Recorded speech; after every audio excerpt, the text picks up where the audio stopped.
son të mora të morë. O mora është e mos shko me i natë, son dhe më pejet, në atë qera so problem, son dhe mora, kom hongër bum, ka faza keqe. Më thonë bashkëshor ty të mesazhet i dërgon, ty dhe të kërcënon se do të vras, në qoftë se ti nuk i jep para për të bler, ai lën narkotike. Ai, domethënë direkt të ka kërcënuar ty në këto mesazhe të cilat ti ke dorëzuar në polici, edhe e ke këtu raportin mjekësor se si të ka dhunuar më datën 13 pasi ti ke shkuar në polici edhe më pas në spital.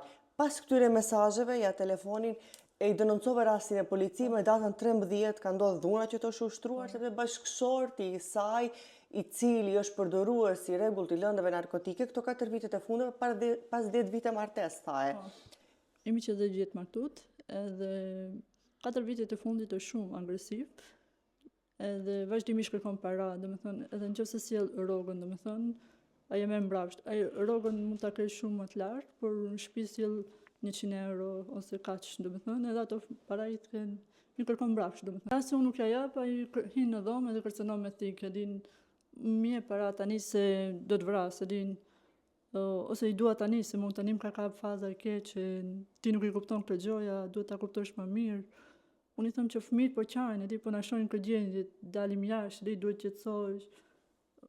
Vajza ime është me autizëm edhe është hiperaktive dhe baba im plak është me nerva, ka probleme nerva, domethënë, edhe nuk e duron dot në shtëpi. Ajo është në stop duke vrapu, në stop duke, domethënë nuk rri me nive. Bën gjëra, nuk e ndalon dot, domethënë.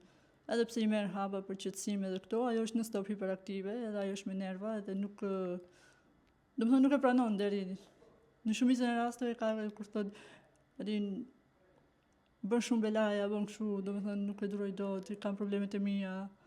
Ti kërkon tani dikush të të ndihmoj për një strehim, nëse do të kishte mundësi dikush të ndihmoj në strehimin tënd, momentalisht jetë do e gjyshje, po situata është, ky është një mesazh që duhet ta dëgjoni të gjithë ju vajza të reja, gra që mendoni të lidheni me një burr, një djalë të ri, kujdes, me cilin do të vendosni ta çoni jetën, sepse një përdorues i lëndëve narkotike nuk mund të jetë bashkëshor dhe prind për fëmijët të juaj.